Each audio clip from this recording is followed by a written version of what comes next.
Hi. Okay. Welcome to Twilight Tarot Wisdom. Hello again.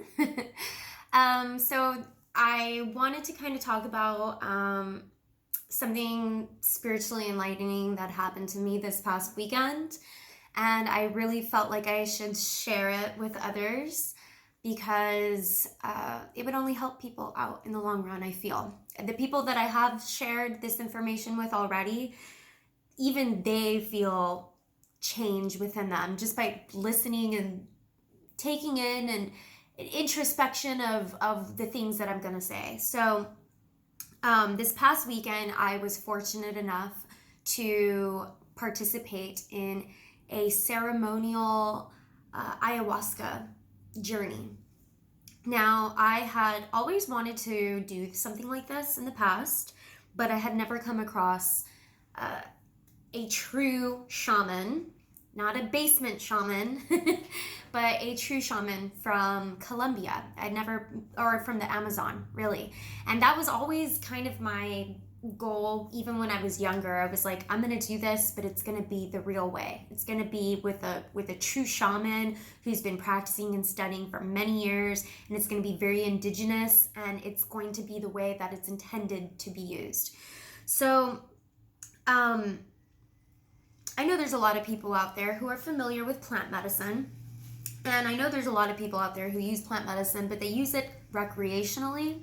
There's a lot of people out there who smoke marijuana, who, and that is plant medicine, okay, who do mushrooms and, mescaline and peyote and all that stuff, okay. Those are all plants, even cocaine, okay? It's from a cocoa plant, all right? So the thing is that we need to realize that these are plants and they are part of the universe, just like we are part of the universe.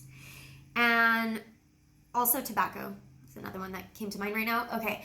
And so the issue and the problem that has become an issue is when people abuse these plants, that they smoke a pack a day or snort a lot, okay? That they become addicts. Or even the person who smokes weed every day.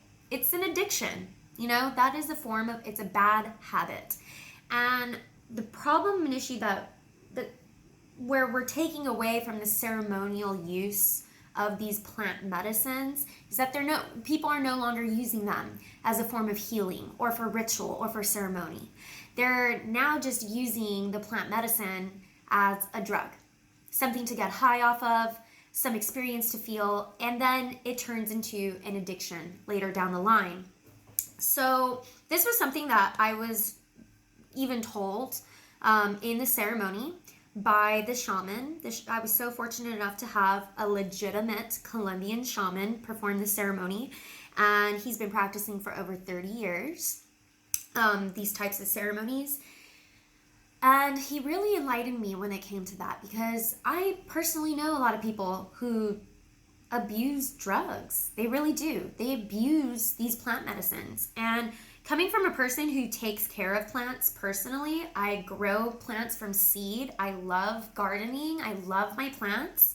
How it never clicked to me before that, wait a second, these people are abusing these plants. And rather than using them in a healing medicinal way, they just go over and beyond.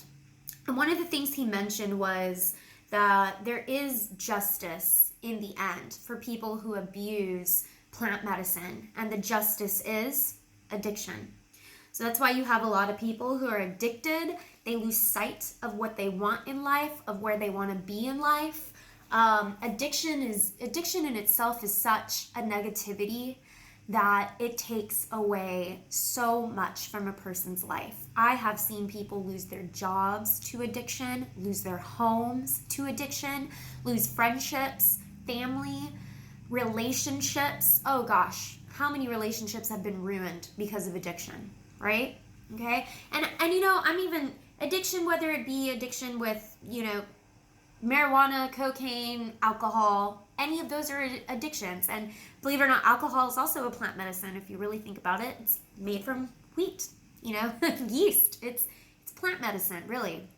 So I think over the years, a lot of people have abused these plant medicines, and instead of really taking them for the reason, for a spiritual guidance, learning from Mother Earth, from Mother Nature, even Mother Ayahuasca, there is no way ever, ever, ever that I would have ever done this plant medicine without the guidance of a shaman. Never. Or a curandero who's been practicing this for over 30 years from his tribe. There's no way I would have ever done this. And for those of you who are curious about being in an ayahuasca ceremony, I think it is profound for me because I'm already a little bit heightened psychically.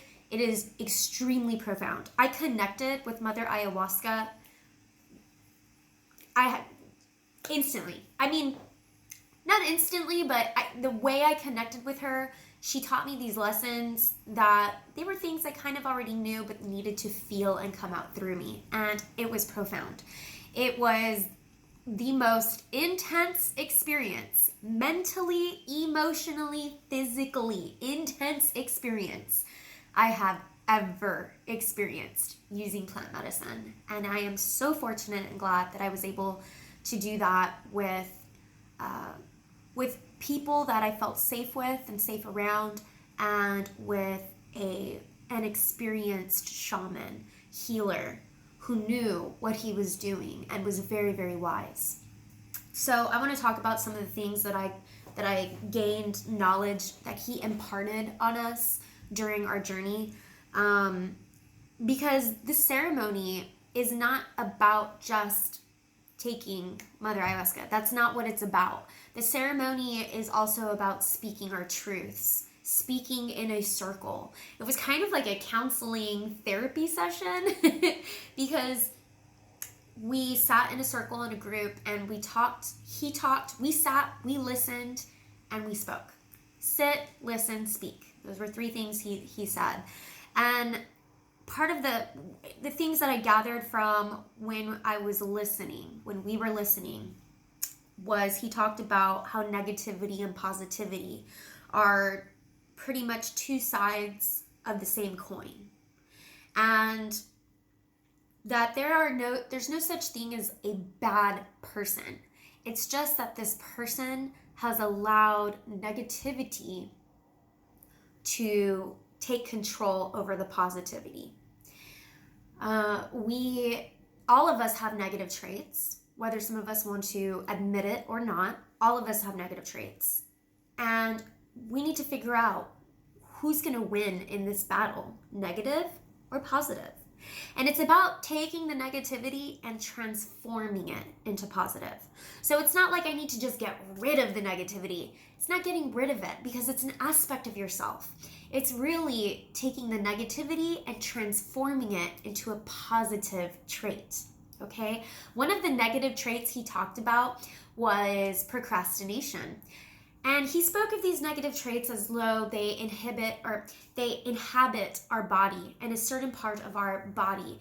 It's whether we have anger or a grudge or bitterness or rage or depression and sadness or procrastination or jealousy or judgmental thinking. Those were two that came to me during my journey that were like, hey, you're also this. You also got this wrong with you. Okay, so that was something I had to come face forward and realize there are other negative traits that I have too. So those are two of those other ones.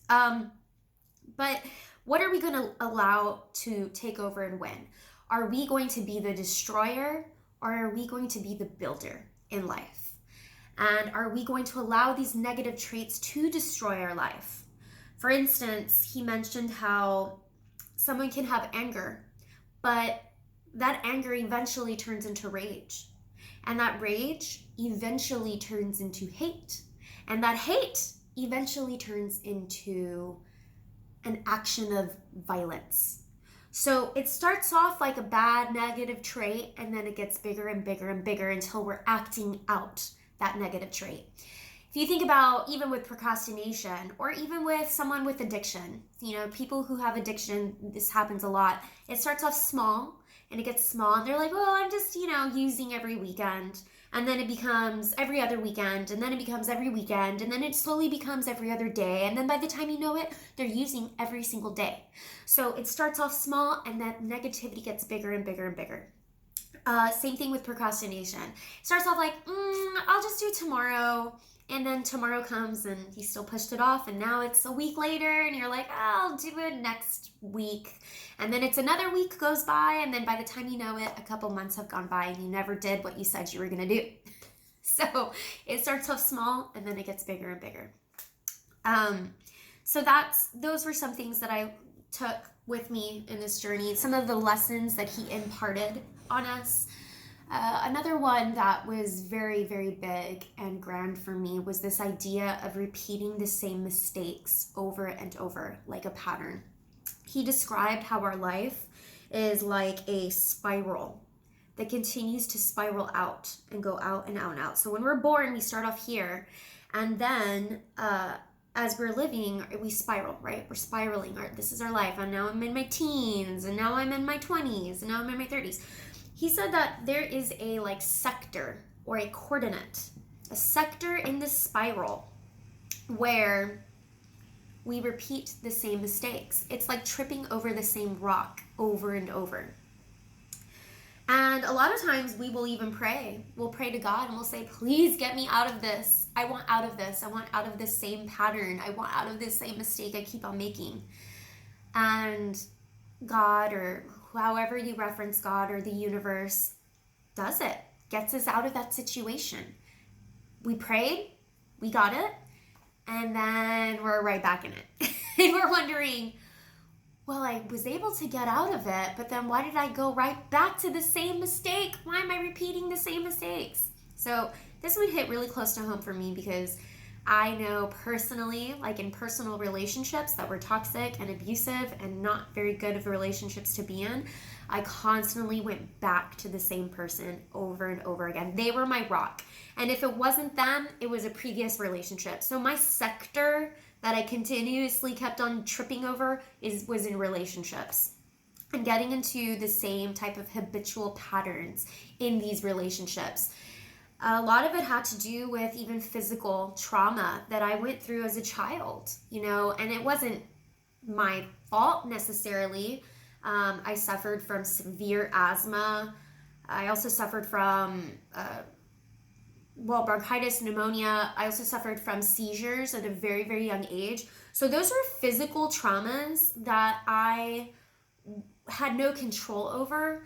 But as I grew up, going through this spiral, becoming a teenager, getting into relationships in my 20s, now in my 30s, getting into relationships, there were physical traumas. And that was kind of my sector of that was something I really needed to come face, come face it with reality and the truth of the physical traumas that my body has been through. Whether because I put myself in a situation to endure those physical traumas, or because I just went through them as a child. So a lot of my journey, actually, my intention for that journey was self-love. I didn't want to repeat these same patterns. I don't want to repeat these same patterns. And one of the things I know I need, and I've needed for a very long time, is self-love. And so through my journey, I felt so much physical angst in all the places and parts that I had as a child. Felt physical traumas occur to me, whether my lungs, I felt my lungs hurting so much. It brought the memory of when I had really severe asthma. It was so difficult to breathe. Down to when I broke my foot. I broke my foot when I was in my teens. It started hurting a lot, and I was like, oh my gosh, why am I feeling all of this? I was feeling all of these physical traumas that I had been through. And I started feeling my body and thinking okay, coming to the realization that this is my body And my body has gone through a lot of physical traumas, whether as a child or even in relationships. And that's when this epiphany of, I need to love this body. I want self-love, then I need to love this body, because this body has been through a lot of pain. This body has suffered and endured a lot of traumas. Whether it was through the asthma or the broken foot that I did on my own, I was being dumb, okay? Or through physical abuse in some of my relationships that were very physically abusive relationships. And I put myself in those situations, and essentially I was hurting my body. And by me going back to these relationships over and over and over again, I was hurting my body. Then I wasn't loving my body. I was told, if you love your body and you love it so much, you will never put yourself in a situation where someone can hurt it. You will never hurt your body if you love your body. And so part of my journey of self-love, because that was my intention, self-love, she answered it for me. Mother Ayahuasca answered it for me. She said part of this is you need to love your body, but really love it. Feel all the pains. Feel where it's been hurt before. Release those negative energies. Release it. Feel the compassion that you've also felt too. People have been compassionate to my body as well. A memory of my mother, when I was younger, she used to pat my back like a cup. She had a cup. They gave it to her. They told her, pat her back at night because it'll dislodge the mucus in her lungs. And I also used a nebulizer too as a child. But I just remember, and that memory came where she was patting my back. It was very soothing. To this day, it's still soothing to me. I know for some people, their mother would like play with their hair, comb their hair, and it's very soothing. Well, this was very soothing to me. And that was a memory of self-compassion, but that was a memory of compassion that my mother showed to me. That was a memory of compassion that was being shown to my body. So having self-compassion for my body as well, being compassionate towards my body, loving my body, that is going to give me the self-love that I need to quit skipping and falling over the same rock over and over again in that sector of relationships, and in that sector of physical trauma, to love my body. So I hope that, and you know what? Loving your body also means loving what you put into it. For instance, I'm going to go back to the addiction, or the idea of people smoking marijuana every day. You're harming your body by putting this into your body every single day. Not only are you abusing the plant medicine, but you're harming your body. There's people who drink every day. There's people who drink every other day. You're harming your body. Or those people who do drugs per se, right? Really, essentially, what you're telling your body is you don't love your body enough to care what you put into it. Okay, so I learned quite a lot during this ceremony. There was a lot more that I learned, that I saw, that I experienced. I'm not going to go into detail of that, but I just wanted to give my little tidbits of what I gathered and my experience with Mother Ayahuasca, Madra Ayahuasca, and that she is no joke. You do not do it as a party kind of drug just because you want to do it.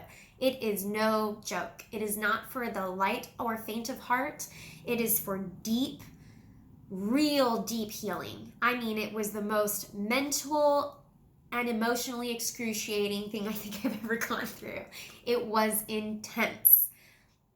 But I needed that intensity to kind of have that shamanic death so that I could realize the intention that I was there for, which was self-love.